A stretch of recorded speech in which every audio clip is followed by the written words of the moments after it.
How are you? Today, today's lesson is about yeast products. Um,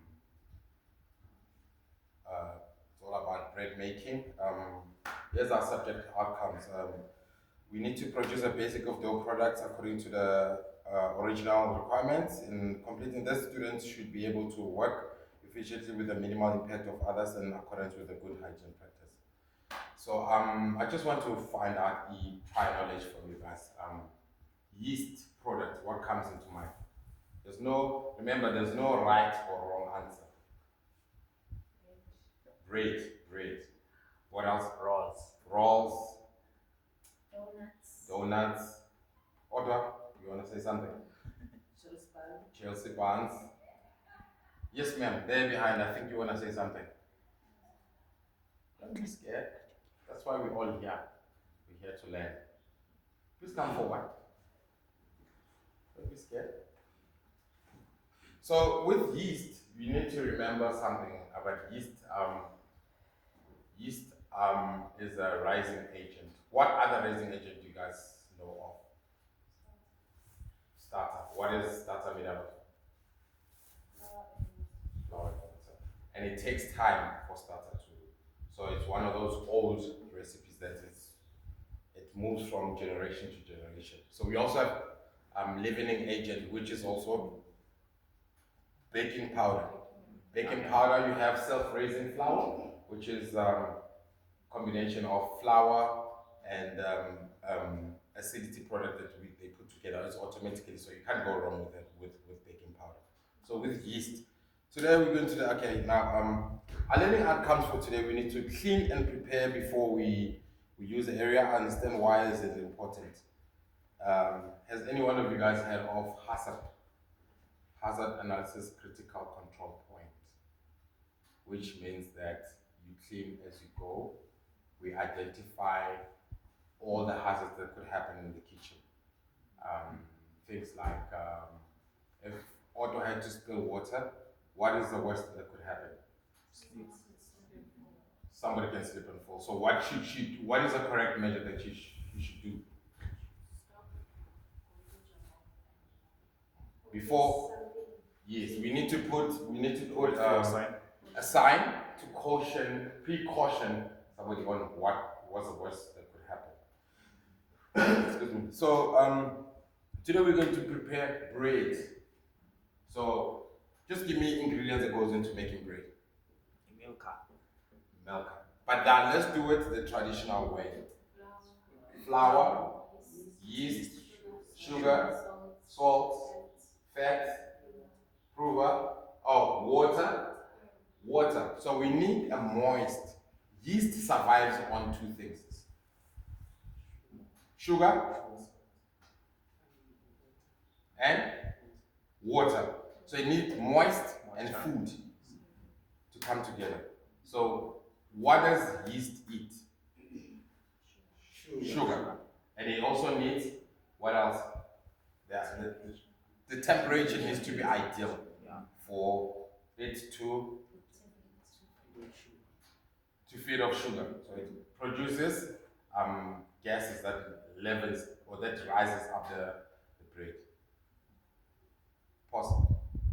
This product we just spoke about basic white bread. So we can add varieties, we can add different flours that will make rye bread, brown bread, whole wheat and stuff, etc. So with the process of making bread, once you get the dough right, you can do quite a lot of different products out of that. So from savory to sweet, also um, so the proofing part is the most important part when you're making basic white bread. Proofing is a process where you are developing the yeast as consuming on the sugar to develop into to make the dough rise. And from that you knock it down. Then after knocking down, you can then shape it and let it rest, and then you proof for the second time, depending on the product that you're making for the day. So we have leavened breads, unleavened breads, and stuff, etc. So you also have shaping. I spoke about proofing, rolling, shaping, and then now comes the part where we're glazing. When we're glazing, we are adding, just before glazing, we need to flavor the bread. If you're making a basic white bread, it's just basic, we roll, we shape, we proof, and then we bake. And then from there, we can have varieties where we can add, when you're making Chelsea bun, what can we add to Chelsea buns? Icing. But what icing is the glazing part. So before the glazing part, we add flavor to it. We can add cinnamon, we can add flavored butter, we can add sugar, we can add dried fruits, be raisins, cranberries, and stuff like that. And then you also, that's part of your sugary, your sweet doughs. You can make donuts. And then there comes another one which is slightly different. Who has heard of a bagel? A bagel. What is a bagel? It's a double cooked or double. We pre-cook it and then we bake it in the end. Let's not be technical about it. It's just double cooked dough. So you can also make fat cakes or donuts. Donuts, it's the same process of that. We cut, shape, and then glaze. What other flavor can we add on it? Cinnamon sugar, icing sugar, hundreds and thousands, sparkles, nips, sprinkles, and then the portioning part of the whole dough. We need to bear in mind that if you portion the first part, you'll get, it will double up in size for you to see that it is, looking from this bread, it weighs 600 and, what do you guys? 750 grams. 750 grams. Yes. It has doubled up to what it was before. So for you to get here to this product, that's when we waited, we got the yeast to be activated, and then it doesn't look like, it feels light, and then that's when you start seeing that on how the rolling, how the kneading, and then it's not lace, it's just the color it gets from the oven. So most important part is temperature. So remember we spoke about temperature when we're processing the dough, while we're still making the dough. It needs to have like an ideal temperature for it to rise. And then the cooking part. So you're cooking at an ideal temperature that you get ideal color and doesn't bend. There's no need for you to be making charcoal from scratch. So yeah, when you're making charcoal from scratch, you put it in the oven, you put it at 200 and you walk away for 2 hours. So now temperature control is very important so that it cooks evenly inside and out, and you get ideal color and that. One of the things that we need to be quite wary of is adding quite a lot of, we need to have balance of the ingredients that we add when we're making. Ideal amount of salt, sugar, flour, water. Because if you add too much water, what happens? It's gonna be a soup. You understand? You start getting. But now with your doughs, when you're making bread, you want it to be nice and firm. But when you're making like chapatis and stuff, so it becomes palleable. So you can work on it. Same standard dough. More like a beta. More like a batter, you're right. So like same standard dough, the amount of water that you add on it, it'll give you a different end product. Because you can't be making bread with a dough that is meant for donuts. With donuts, they are slightly light and more palleable because we're not getting like a one big thingy. So we want it to cook evenly, and And then when it's too runny, we'll end up getting something that it's not ideal for the whole thing.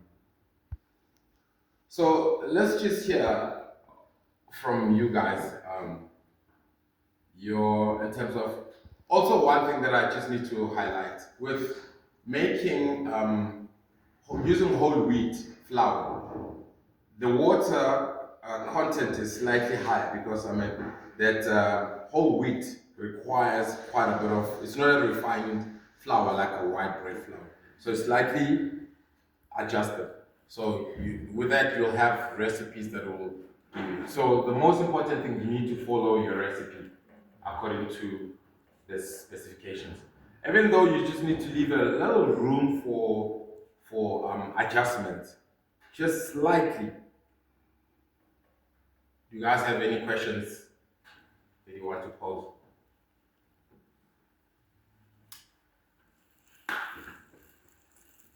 In terms of adjustment, do you mean like adding more ingredients or like just what you just said with the whole wheat and stuff? Oh, okay. If I get your question right. So what happens sometimes is just that you'll find that according to the recipe, it'll say to you 500 mils of water. Yeah. You'll add 500 mils of water, but you'll see that your dough is a bit runny for you to get a bread. So you slightly adjust the flour. You'll add maybe 50 to 80 grams more flour on the surface so that you are able to balance it out and then to bind it. So basically that's what happens. It's just that you're not adjusting on the actual ingredients. You're just making you flour your surface so that you have a palatable dough that you can hold it. And also with water, you don't just pour your water all of it at once. You pour consistently, a bit, up until you see that. At times that you find that with the different flours, it'll require less. So it's approximately, it's not exact amount of water that you require to put it. So by the end of this lesson, all of you guys will be able to bake bread, make donuts, Chelsea buns. What else can we make? Pizza doughs. You like pizza? You like pizza? So